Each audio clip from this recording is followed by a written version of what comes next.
Hey y'all, hey. Oh my God, y'all. Classes are over. I'm so excited. Today was the final day presentations in my summer session for my doctorate program. So y'all, I am super geeked. One of my um one of my favorite cousins and his girlfriend, my big cousin Shar, they're about to come over here. So y'all, I just wanted to tap in and literally give y'all the whole vibe. This is Sage, by the way. It's only Sage, is by the way. And give y'all the whole vibe. Y'all. Oh, first of all, summer session came super fast. It came super fast. Burn your sage responsibly. Got my beautiful bowl from Kenya. Burn your sage responsibly. I just like to kind of set the tone when I have guests. I don't have a lot of guests anyway, but my big cousin. My big cousins is stopping by. I'm so excited to see them. But y'all, so let's get into it. Today was our final presentations for our, let me tell you the course title. Just because I'm a nerd, I want to tell y'all what class this actually was. Um, and we had to present, basically, we had a paper that was due that talked about the research questions that we have narrowed down our studies to, and how we came up with the frameworks that we're going to use. Let me turn this down. Janae, I need go tiny this though. Get into it. Get into it. She's always a vibe. Speaking of vibe, I had my vibe therapy session yesterday. It was fire, fire. Okay, so this is our 7630 class. And what we had to do, we had a research paper due that was basically talking about our foundational questions. I think I already shared with you all that by my education doctorate program, for those of you who don't know, if you just joining the series, Losha Brooks, by the way, I am documenting the process from start to finish of my education doctorate program. This is me returning back to school. My doctorate is in racial and social justice. And so with it, we finished one full year, so fall, spring semester, and just now, today, finished our summer session. And so with it, I've been just really kind of documenting this whole process of going back to school. And so this particular course, which we did 3 courses over the summer, we had to do a research paper that talked about our questions that we are going to investigate, and how we really, what was our process about narrowing down the questions. Because to be very honest, we started off with a lot of questions. We started off with like 20 questions, but they were all interrelated.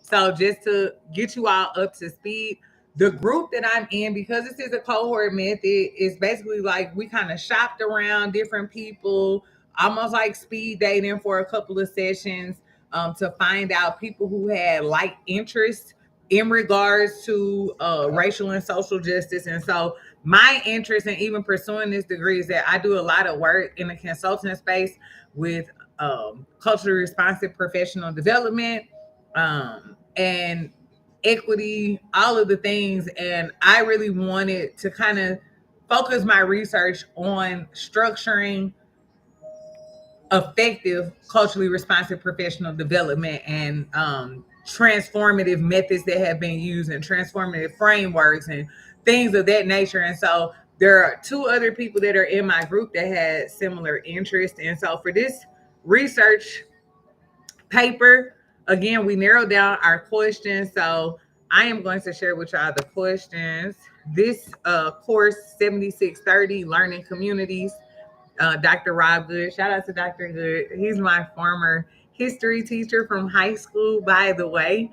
And so he is the one who shared this program with me, that's offered at the University of Missouri St. Louis. I'm so very grateful because this program is absolutely amazing. So yes, the name of the paper that we turned in, before I tell you all the questions, foundational questions, investigating practitioner capacity and effective, culturally relevant professional development for K-12 transformative change. All right, and so I'm going to share with y'all the research questions that we narrowed it down. And so our presentation was very light. It was actually the requirements was a one slide presentation for all of the groups that really focused on what our topic is, the research questions that we narrowed it down to, and the frameworks that we'll be looking to use. So the research questions that we are, and again, because this is a 3-year program, it's not like we haven't been like approved, so to speak, to like continue forward with this research. It's still kind of like the beginning part and really sorted what it is that we want to focus on. And so the research questions that we have narrowed it down to from almost like 20, what vectors, I mean, they can just be like variables. What vectors affect the capacity of K-12 practitioners to implement and sustain transformational change within districts or schools through culturally relevant professional development? And then, what are the central elements of efficacious or effective culturally relevant professional developments as told from the perspectives and personal experiences of K-12 practitioners? So with that, what we are seeking to do, we have a lot of literature, reference material, different research studies, different dissertations that people have completed, but frameworks that we have been reviewing that is lending to our research and interest. And so just understanding what variables have made those programs effective, as well as actually taking into account our own professional experience. If you haven't heard me share before, the other group members that are interested in this topic, there's one gentleman, Eric Rose. Shout out to Eric. He is a building leader, principal. And then you have Andrea Johnson. Shout out to Ms. Johnson, who is a counselor. And so I am coming from the lens of educational consultant. And so with it, we all have had an experience with culturally responsive professional development from our own lens. And even when I served as a classroom teacher, an English language arts classroom teacher, participating in a full-blown culturally responsive professional development, using that lens as well, we are able to speak from our perspective, as well as integrate the voices of other educators who have been through programs that they found to be effective or ineffective, indifferent, and really kind of gauge their research. And so I'm just really excited about this because there is a nice amount of research on different frameworks, on different methodologies and things of that nature. But I think it comes down to really, how is the work shifting mindsets for actual implementable and sustainable efforts from educators, respective of whether they're a classroom teacher, a counselor, a building leader, anyone that's involved in the process. So really understanding, what does it take to actually enact transformation? And we know that there are a multitude of variables that impact that and impact the results and impact sustainability. But just, generalizing so that we can share this information and share this research. So I'm really excited about it. Just wanted to nerd out real quickly and just share with y'all what it is that we are doing with our research topic and what's going on. So it's been good. The presentation went very well. It was a very short presentation. The requirements again was one slide, discuss the research topics we've narrowed it down to, the frameworks in which we're looking to use. The main foundational framework that we are using, of course, is CRT, like but we're also using policy discourse analysis. And then we're also using a few other frameworks in which incorporate capturing the voice of other educators who participated in these types of professional development. So, yeah, I'm just excited because it's July 12th, 2025, for anybody that's watching this. And baby, it's like the summer. Where has the summer gone? Where has the summer gone? So I'm just excited because the summer started like really, really, it started very fast. It's been a great summer. It's been a great summer. Y'all, I like to do this so I can cleanse my energy. My family is coming over, so I just want to make sure my house got some good energy flowing, got some good energy going on. But again, I just wanted to trustfully, my sage don't offend nobody. Um, I just had to say that, like, it's nothing involved.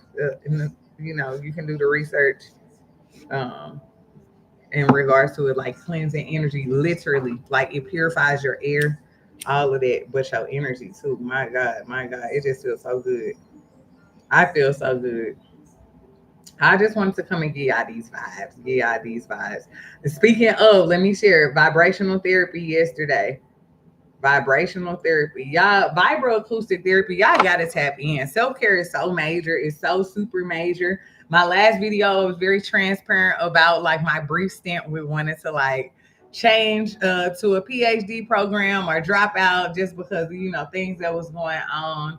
Other lifenings happening. And I really know that um because of my self-care routine, I have been able to just, find balance and exercise, supreme wisdom, logic, and all of that, and really just stay grounded in who I am. So I just want to submit to y'all, if y'all need some different strategies for self-care, I'm not sure where you're located, but here in Dallas, Miss Reva with Shay, Sage, and Salt.